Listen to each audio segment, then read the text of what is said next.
क्या कभी आपने हॉस्पिटल में ये नोटिस किया है कि एक पेशेंट को आरएल की बोतल लग रही होती है और दूसरे पेशेंट को डीएनएस की बोतल लग रही होती है एंड दोनों ड्रिप्स दिखने में बिल्कुल ही ट्रांसपेरेंट दिखती है ना।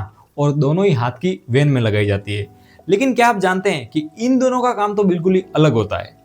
अगर किसी पेशेंट को गलत सिचुएशन में गलत आईवी फ्लूइड दे दिया जाए तो उसकी कंडीशन और भी ज्यादा खराब भी हो सकती है। तो डॉक्टर सिर्फ कुछ सेकंड में कैसे डिसाइड कर लेते हैं कि इसको आरएल लगानी चाहिए या फिर डीएनएस लगाना चाहिए। तो आज की इस वीडियो के बाद में आपको कभी भी आरएल और डीएनएस को लेकर कोई भी कंफ्यूजन नहीं रहेगा। सबसे पहले एक इंपॉर्टेंट बात समझिए, आईवी फ्लूइड का मतलब सिर्फ बॉडी में पानी चढ़ाना कभी भी नहीं होता है। हर आईवी फ्लूइड का अपना कंपोजिशन होता है, अपना पर्पस होता है और अपना मेडिकल यूज होता है। इसीलिए डॉक्टर हर पेशेंट को एक ही ड्रिप कभी भी नहीं लगाते हैं। पेशेंट की डिजीज क्या है, उसका ब्लड प्रेशर कितना है, उसका शुगर लेवल कितना है, बॉडी में उसके इलेक्ट्रोलाइट्स की कमी है या नहीं है, ये सारी चीजें देखने के बाद में आईवी फ्लूइड हमेशा चूज किया जाता है। तो चलिए सबसे पहले समझते हैं आरएल को।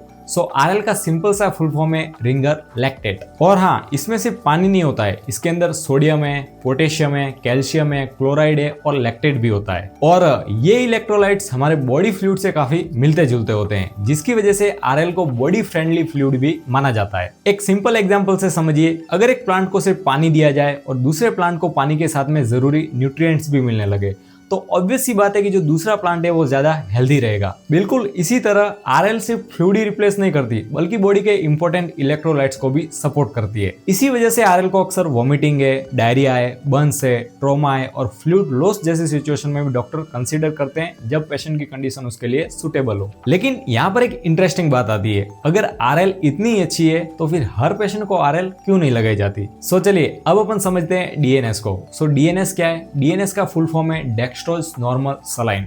नाम से ही समझ आ रहा है, इसमें नॉर्मल सलाइन के साथ में डेक्स्ट्रोज यानी कि ग्लूकोज भी होता है। मतलब ये सिर्फ बॉडी में फ्लूइड ही नहीं देती बल्कि ग्लूकोज भी प्रोवाइड करती है। और इसी वजह से कुछ सिलेक्टेड सिचुएशन में, जैसे कि फास्टिंग के बाद में या फिर जब भी डॉक्टर को फ्लूइड के साथ में ग्लूकोज देना जरूरी लगता है, तब अक्सर डीएनएस यूज की जाती है। लेकिन देखिए यहाँ पर एक सबसे बड़ा मिथ शुरू होता है। बहुत से लोग सोचते हैं कि कमजोरी लग रही है तो एक ग्लूकोज की बोतल चढ़ा दो, लेकिन रियलिटी ये है कि हर वीकनेस की ट्रीटमेंट डीएनएस से नहीं होती है। और खासकर डायबिटिक पेशेंट में या फिर हाई ब्लड प्रेशर की कंडीशन में ग्लूकोज वाली फ्लूइड का यूज बहुत ही केयरफुली करना चाहिए। इसलिए डीएनएस कब लगानी चाहिए ये सिर्फ हमेशा डॉक्टर ही डिसाइड करते हैं। अब सवाल ये है कि डॉक्टर आरएल और डीएनएस में से चूज कैसे करते हैं।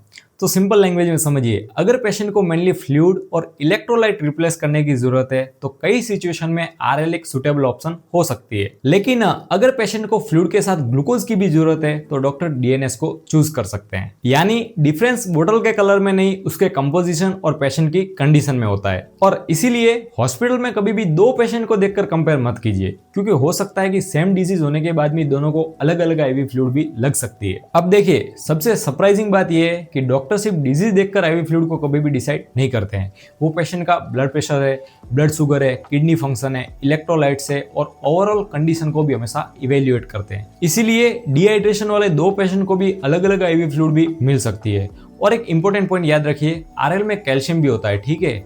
इसीलिए स्टोर ब्लड प्रोडक्ट्स के साथ में भी सेम आईवी लाइन में इसे जनरली यूज नहीं किया जाता है। और ये डिसीजन भी हमेशा ट्रेंड मेडिकल प्रोफेशनली लेते हैं। दोस्तों आज की इस वीडियो का एक गोल्डन रूल आप हमेशा याद रखिए कि जो आरएल का मेन रोल है वो फ्लूइड और इलेक्ट्रोलाइट्स को रिप्लेस करना है और डीएनएस फ्लूइड के साथ में ग्लूकोज को भी प्रोवाइड करती है।